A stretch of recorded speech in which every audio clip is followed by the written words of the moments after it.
की शादी उसके माँ बाप एक आलसी लड़के से करा देते हैं। चलो, रोली की शादी हुई और हमने गंगा नहाई। और क्या, बेटियां तो होती ही हैं बोझ। हाँ, पर अब क्या चिंता, उतार तो दिया बोझ तुमने, अब वो लोग समझे। ससुराल में रोली का पति कहता है, देखो, मैं कोई काम नहीं करता, ये बात तुम्हारे मम्मी पापा को बता दी थी मैंने। अब जो किराया आता है दुकान का, उसी से घर का गुजारा करना है। कभी भूल से भी कोशिश ना करना किसी चीज की डिमांड की। क्या मम्मी पापा को पता था कि आप कोई काम नहीं करते? और क्या, बड़ा अच्छे से पता था। उन लोगों को तो तुम बोझ लगती थी, बोल रहे थे कि बस शादी कर लो और कोई मतलब नहीं है। रोली को ये सुनकर बहुत गुस्सा आता है, लेकिन करती भी तो क्या, क्योंकि वो जानती थी कि उसके माता पिता ऐसे ही हैं। जैसे तैसे रोली दिन काट रही थी। रोली को एक प्यारी सी बेटी होती है। धीरे धीरे वो बड़ी होती है और उसके साथ उसकी जरूरतें भी बढ़ती जाती है। सुनिए जी, अब तो सिमी बड़ी हो रही है, उसका स्कूल में दाखिला कराना है।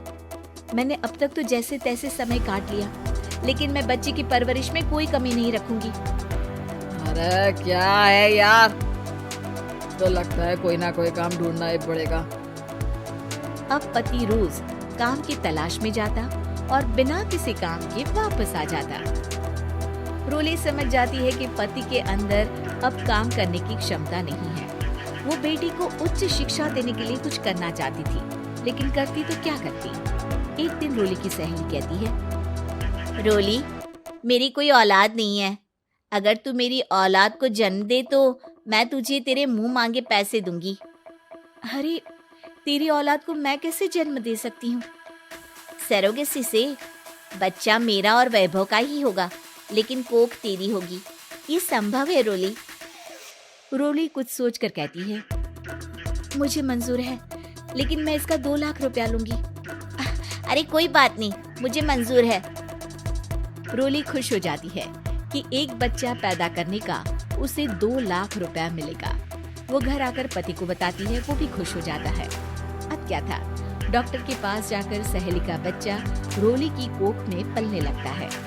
मुझे 20,000 चाहिए मेरे बेटी के एडमिशन के लिए। हाँ हाँ ठीक है, मैं उसके एडमिशन से लेकर सारे खर्चे उसके अकाउंट में डाल रही हूँ। रोली की बेटी का एडमिशन हो जाता है। रोली को लगता है कि वो अब सब कुछ ठीक कर देगी। दिन और महीने आगे बढ़ते हैं। अब एक दिन, एक बात कहूँ जी, काश इस बच्चे को मैं रख पाती।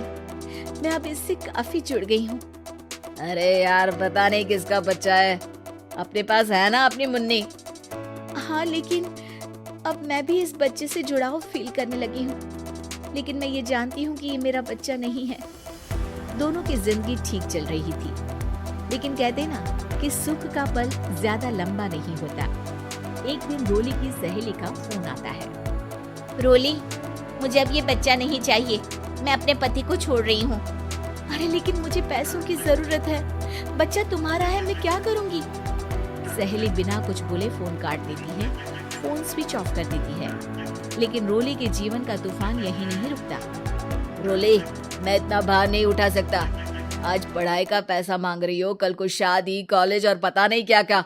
मैं तुम्हें छोड़ रहा हूँ, अपनी बच्ची उठाओ और निकलो इस घर से। अरे पर मैं कर तो रही हूँ ना बच्चे के लिए काम, आप आराम से रहिए ना। क्या काम कर रही हो, देख रहा हूँ मैं। ये छोटा शहर है, यहाँ लोगों को बात बनाते वक्त नहीं लगता। तो मैं क्या करूँ? ज्यादा पढ़ी लिखी नहीं हूँ, कैसे घर के खर्चे चलाऊं? और आप तो काम करना ही नहीं चाहते। हाँ, ना चाहता हूँ और ना ही करूँगा। रोली को पति की बात पर काफी गुस्सा आ जाता है।